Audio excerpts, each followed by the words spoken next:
चलिए देखिए, एक एपी में ए बराबर 2 है, डी बराबर 8 है और एस एन बराबर कितना है 90 है। नहीं तो एन और ए एन ज्ञात करना है, एन और ए एन निकालना है। ठीक है, अब ध्यान से देखो, हमको दिया है ए, डी दिया है, एस एन दिया है। तो एस एन का फॉर्मूला क्या होता है, n by 2 into 2a plus n minus 1 into D होता है कि नहीं होता है, यही ना होता जी।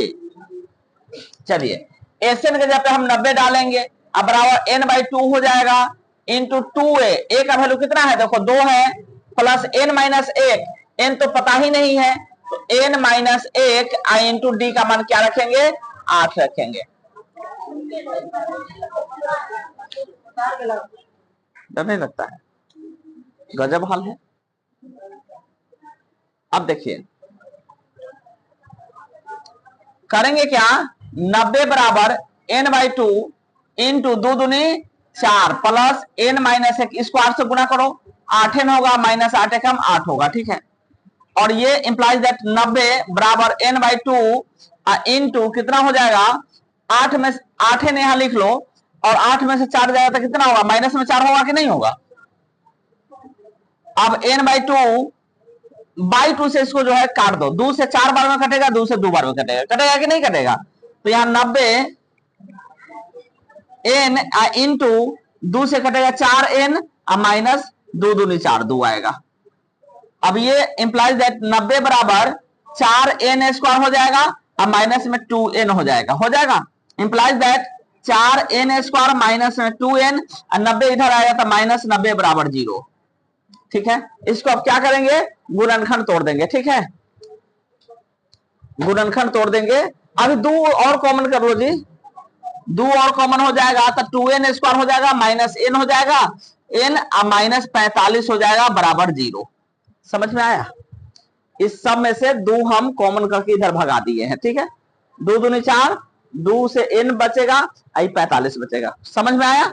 अब इसका हम लोग करेंगे क्या, तो गुणनखंड तोड़ेंगे।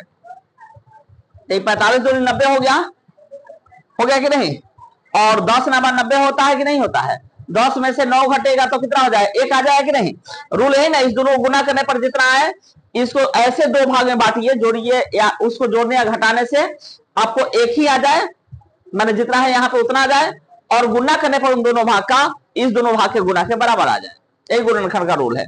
करेंगे क्या, तो यहाँ पे 2n स्क्वायर हो गया, इसको हम क्या कर ले माइनस ब्रैकेट में 10 माइनस 9 कर देते हैं इंटू n कर देते हैं माइनस 45 बराबर 0। देखो समझो, 45 दूनी 90 आ जाएगा, 10 नंबर 90 आ जाएगा, गुना करने पर बराबर आया। 10 में से 9 घटेगा तो 1 n आ जाएगा कि नहीं आ जाएगा, यहाँ 1 n है कि नहीं है, शर्त पूरा कर रहा है। चलिए देखिए, अब implies that 2n square minus में अलग करो 10n और माइनस माइनस प्लस में 9n और माइनस 45 बराबर 0 हो जाएगा। अब करेंगे क्या, इस दोनों में से क्या कॉमन हो रहा है, n कॉमन हो रहा है, n एगो बचेगा, 2n बचेगा जी, 2n कॉमन हो रहा है। देखो 2n कॉमन होगा कि नहीं इसमें से, तो एगो n बचेगा, माइनस में 2 से 2 बचे 10 5 बचेगा, प्लस में 9 इस दोनों में कॉमन होगा, n बचेगा और 9 बचे 45 माइनस 5 बचेगा बराबर 0।